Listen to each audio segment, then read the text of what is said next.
الله نحمده ونستعينه ونستغفره ونؤمن به ونتوكل عليه ونعوذ بالله من شرور أنفسنا ومن سيئات أعمالنا من يهده الله فلا مضل له ومن يضلله فلا هادي له ونشهد أن لا إله إلا الله وحده لا شريك له ونشهد أن سيدنا ونبينا مولانا محمدا عبده ورسوله أرسله الله بالحق بشيرا ونذيرا أما بعد فقد قال الله تعالى في كلامه القديم أعوذ بالله من الشيطان الرجيم بسم الله الرحمن الرحيم الحمد لله رب العالمين الرحمن الرحيم مالك يوم الدين إياك نعبد وإياك نستعين اهدنا الصراط المستقيم صراط الذين أنعمت عليهم غير المغضوب عليهم ولا الضالين آمين صدق الله.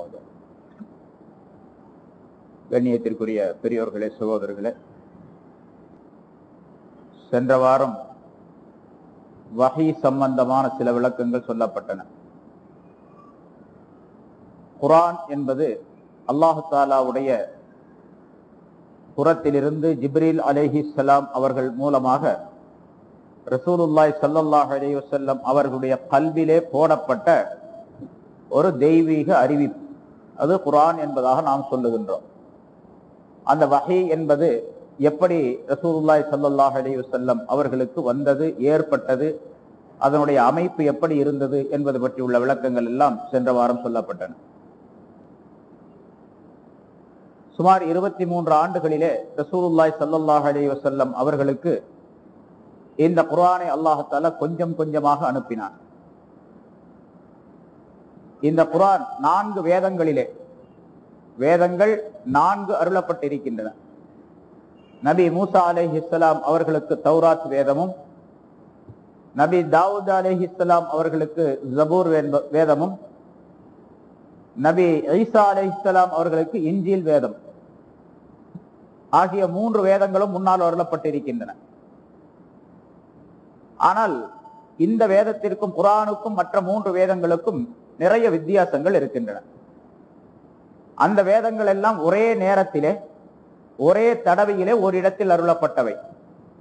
மூசா அலைஹிஸ்ஸலாம் அவர்களை சீனா என்று சொல்லப்படக்கூடிய அந்த மலைக்கு அல்லாஹ் தஆலா வரச் செய்து அங்கே 40 தினங்கள் நோன்பு இருக்க செய்து 40வது நாளினுடைய முடிவிலே ஒட்டுமொத்தமாக ஒரு பலகையிலே, கற்பலகையிலே அல்லாஹ் தஆலா தௌராத் வேதத்தை அருளினான் என்பதாக சொல்லப்பட்டிருக்கின்றது.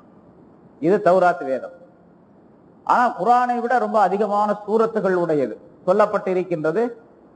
குர்ஆனிலே 114 சூறாக்கள், அத்தியாயங்கள். தௌராத்திலே 1000 சூறாக்கள் என்பதால் அவ்வளவு பெரிய அந்த வேதத்தை, நிறைய உபதேசங்கள் உள்ள ஒரு வேதம், அது நிறைய உபதேசங்கள் உள்ளது. அந்த வேதத்தை ஒரே நேரத்திலே ஒட்டுமொத்தமாக அல்லாஹ் தஆலா இறக்கி வைத்தார். அதே போன்று தாவூத் அலைஹிஸ்ஸலாம் அவர்களுக்கு அருளப்பட்ட ஜபூர் வேதம் இருக்கின்றதே, அது அதிகமாக தஸ்பீஹாத்துகள், ஜிக்ர்களை கொண்டவை. அதிகமான ஜிக்ர்கள், தஸ்பீஹாத்துகள் இருந்தன, அல்லாஹ்வை புகழக்கூடிய வார்த்தைகள், வாசகங்கள். அதனால்தான் தாவூத் அலைஹிஸ்ஸலாம் அவர்கள் அந்த ஜபூர் வேதத்தில் இருக்கக்கூடிய அந்த ஜிக்ர்களை, தஸ்பீஹுகளை மிக அழகான குரலிலே ஓதுவார்கள். நபிமார்களிலே அழகான குரல் கொடுக்கப்பட்டவர்கள் தாவூத் அலைஹிஸ்ஸலாம். அப்படி அவர்கள் ஓதக்கூடிய நேரத்தில் அவர்கள் ஓதக்கூடிய அந்த ஓசை நயத்தின் காரணமாக அருகில் உள்ள மலைகள் எல்லாம் சேர்ந்து அப்படியே ஆடிக்கொண்டிருக்கும் என்பதாக அல்லாஹ் தஆலா சொல்லுகின்றான். யா ஜிபாலு அவ்விபி மாஹு, மலைகளே இவருடன் சேர்ந்து நீங்களும் துதிபாடுங்கள் என்று அல்லாஹ் தஆலா குர்ஆனிலே ஒரு இடத்துல சொல்லி காட்டுகின்றான். அதே மாதிரி பறவைகள் எல்லாம் கூட்டம் கூட்டமாக வந்து தாவூத் அலைஹிஸ்ஸலாம் அவர்களுக்கு மேலே நின்று கொண்டு அப்படியே தங்களுடைய இறகுகளை அடித்துக் கொண்டு அவர்கள் ஓதுகின்ற அந்த தஸ்பீஹாத்துகளை கேட்டுக்கொண்டே இருக்கும். அவ்வளவு இனிமையாக இருக்கும். மலைகள் எல்லாம் அப்படியே ஆடும். நம்மள கூட சில பேர் குர்ஆன் ஓதும்போது இப்படி முன்னால பின்னால அல்லது இப்படி ரைட்ல லெஃப்ட்ல அப்படியே ஓதி ஆடிக்கிட்டே இருப்போம். அப்படி ஆடும்போது ஒரு டேஸ்ட், ஒரு இன்பம் இருக்கும். ஓதும் போது ஆடுனா அது ஒரு இன்பம். அதுவும் குழந்தைகளுக்கு சொல்லவே வேண்டியதில்லை. குர்ஆன் ஹிஃப்ஸ் பண்ணக்கூடிய குழந்தைகளை போய் பாருங்க, மாணவர்களை இப்படியே ஆடிட்டே தான் ஓதுவாங்க. அப்படி ஆடிட்டே ஓதுறதுல ஒரு டேஸ்ட் மட்டுமல்ல, அது சீக்கிரமாக மனதிலே பதிவதற்கு ஒரு காரணமாகவும் ஆக்கப்பட்டிருக்கின்றது. அப்படி ஆடுதல் சஹாபாக்களுடைய வரலாறுகளிலும் அப்படி வருகின்றது. குர்ஆன் ஓத ஆரம்பிச்சு அப்படி ஆடுவாங்க. அப்படி தொழுகையில மட்டும் பேசாம நட்டு வைத்த குச்சியை போன்று இருப்பார்கள். தொழுகையில ஆடக்கூடாது. அப்படி தொழுகையில தானே குர்ஆன் ஓதுறோம், அதனால அங்கேயும் ஆடலாம் அப்படின்னு சொல்லக்கூடாது, அப்படின்னு நினைக்க கூடாது. தொழுகையில ஆடக்கூடாது. தொழுகை அல்லாத நேரங்களில் குர்ஆன் ஓதும் போது அப்படி அசைனா அந்த அசைவு இருக்கின்றதே அது இவருக்கு குர்ஆன்ல ஒரு பக்தியையும் குர்ஆன்ல ஒரு டேஸ்ட் இருக்கின்றது என்பதையும் காட்டக்கூடிய ஆட்டம் அது. அது போல அந்த மலைகள் எல்லாம் ஆடுமா, அப்படியே அசையும் மலைகள் எல்லாம். மலையெல்லாம் அசைஞ்சா பூகம்பம் வந்துருமே அப்படின்னு நம்ம நினைப்போம். அப்படி வராது. இது அல்லாஹுடைய உத்தரவின் மீது அசையக்கூடிய அசைவு. அதனால அங்க பூகம்பம் எல்லாம் ஏற்படாது. அப்படியே இன்ஜீல் ஜபூர் வேதம், இன்ஜீல் வேதத்தையும் நபி ஈசா அலைஹிஸ்ஸலாம் அவர்களுடைய 30வது வயதிலே அல்லாஹ் தஆலா ஒட்டுமொத்தமாக ஒரே நேரத்தில் இறக்கி வைத்தான். இன்ஜீல் வேதம் கிடைத்த பின்னால சுமார் 3 ஆண்டுகளுக்கு குறைவாகத்தான் அவர் உலகத்திலே இருந்தாங்க ஈசா அலைஹிஸ்ஸலாம். பின்னால் அந்த சம்பவங்கள்லாம் வரும். ஆனா குர்ஆன் மட்டும் அல்லாஹ் தஆலா 23 ஆண்டுகளிலே இறக்கி வைத்தான். ஏன் இப்படி கொஞ்சம் கொஞ்சமா இறக்கி வச்சான் அப்படிங்கிறதுக்கு பல காரணங்கள் சொல்லப்பட்டு இருக்கின்றது. அல்லாஹ் தஆலா இந்த குர்ஆனிலேயே ஒரு இடத்தில் சொல்லுகின்றான், وَقَالَ الَّذِينَ كَفَرُوا لَوْلَا نُزِّلَ هَذَا الْقُرْآنُ جُمْلَةً وَاحِدَةً. இந்த காபிர்கள் சொல்லுகின்றார்கள், இந்த குர்ஆன் ஒரே நேரத்திலே ஒட்டுமொத்தமாக இறக்கி வைக்கப்படக்கூடாதா அப்படின்னு சொல்றாங்க. كَذَلِكَ لِنُثَبِّتَ بِهِ فُؤَادَكَ وَرَتَّلْنَاهُ تَرْتِيلًا. நபியே, உம்முடைய கல்வை நாம் உறுதிப்படுத்துவதற்காக வேண்டி இதை நாம் கொஞ்சம் கொஞ்சமாக இறக்கி வைத்து நாம் ஓதி காட்டினோம் என்று அல்லாஹ் தஆலா சொல்லுகின்றான். وَلَا يَأْتُونَكَ بِمَثَلٍ إِلَّا جِئْنَاكَ بِالْحَقِّ وَأَحْسَنَ تَفْسِيرًا. அந்த ஆயத்திலே அல்லாஹ் தஆலா கொஞ்சம் கொஞ்சமாக இறக்கி வைத்தது ஸல்லல்லாஹு அலைஹி வஸல்லம் அவருடைய கல்விலே அதை உறுதிப்படுத்தி நிலைப்படுத்துவதற்காக வேண்டி. ஏன்னா மற்ற வேதங்களை எல்லாம் முன்னால ஒரே ஒட்டுமொத்தமாக இறக்கி வச்ச நேரத்துல அந்த நபியும் கூட பாடமிடல, முதல்ல மனனம் செய்ய ஹிஃப்ஸ் செய்யல. மூசா அலைஹிஸ்ஸலாத்துக்கு தௌராத்தை கொடுத்தானே, தௌராத் வந்த நேரத்தை உடனே ஹிஃப்ஸ் பண்ணிட்டாங்களா? இல்ல.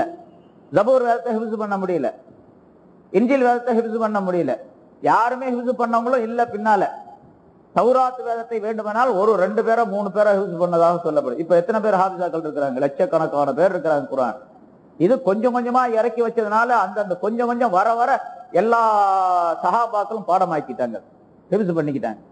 ரசூலுல்லாஹி ஸல்லல்லாஹு அலைஹி வஸல்லம் அவர்கள் இந்த உலகத்தை விட்டு பிரியக்கூடிய நேரத்துல இந்த மாதிரி பேப்பர்லயோ அல்லது ஒட்டுமொத்தமாக 30 ஜுஸையும் சேர்த்து 114 சூறாக்களை எழுதி வைத்து ஒரு ஏடு கூட கிடையாது, ஒரு குர்ஆன் கூட கிடையாது உலகத்துல.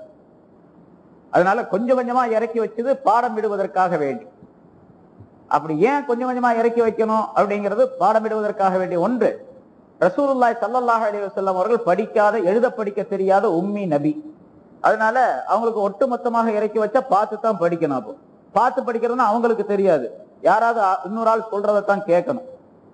இன்னொரு சஹாபியத்தை சொல்லி அவர் படிச்சு காட்டிதான் ரசூலுல்லாஹி ஸல்லல்லாஹு அலைஹி வஸல்லம் தெரியணும். அப்ப சந்தேகம் வந்துடும், அவர் படிச்சு காட்டி இவர் படிக்கிறாரு, இவருக்கே படிக்க தெரியல, இவர் வேற வேதத்தை கொண்டு வந்தாராம் என்று சொல்லிக் கொள்ளுவார்கள். அவர் என்ன சொல்றாரோ அதைத்தான் இவர் கேட்க வேண்டியது வரும். அதாவது நபி அல்லாதவர் சொல்லுவதை நபி கேட்க வேண்டிய ஒரு நிலை ஏற்பட்டோம். அதனால ஸல்லல்லாஹு அலைஹி வஸல்லம் சொல்லித்தான் எல்லாரும் கேட்கணும். உலகத்தினுடைய அல்லாஹ் தஆலா அவருடைய ஆர்டர்.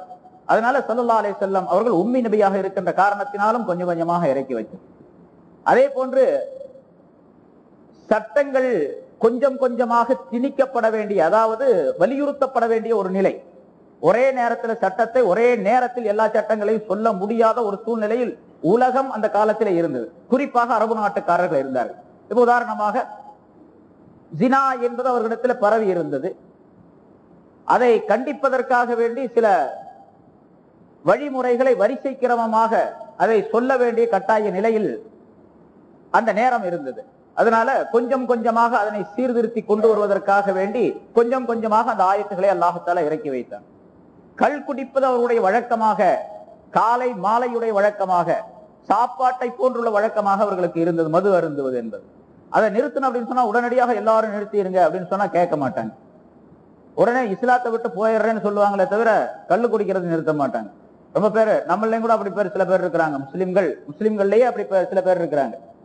ஏங்க உடனடியாக அது செய்ய வேண்டியதானங்க அப்படின்னு கேட்டா, உடனடியாக செஞ்சான்னு சொன்னா அது அவருடைய தீனவே விட்டுட்டு போயிடுவாருங்க என்று சொல்லக்கூடிய இல்லை. இப்ப பீடி குடிக்கிறாங்க, சிகரெட்டு குடிக்கிறாங்க, மார்க்கத்துல மக்ரூஹ் தஹரீம். அது பீடி சிகரெட்டு புகைப்பிடிப்பதெல்லாம் மக்ரூஹ் தஹரீம். புகைப்பிடிப்பதை விட்டுருங்க அப்படின்னு சொல்லி சடனா உடனடியாக இன்னைக்கே விட்டுறணும், இப்பவே விட்டுறணும் அப்படின்னு சொன்னா கேட்பாங்களா? அது கொஞ்சம் கொஞ்சமாக விடுவதற்காக வேண்டியுள்ள வழி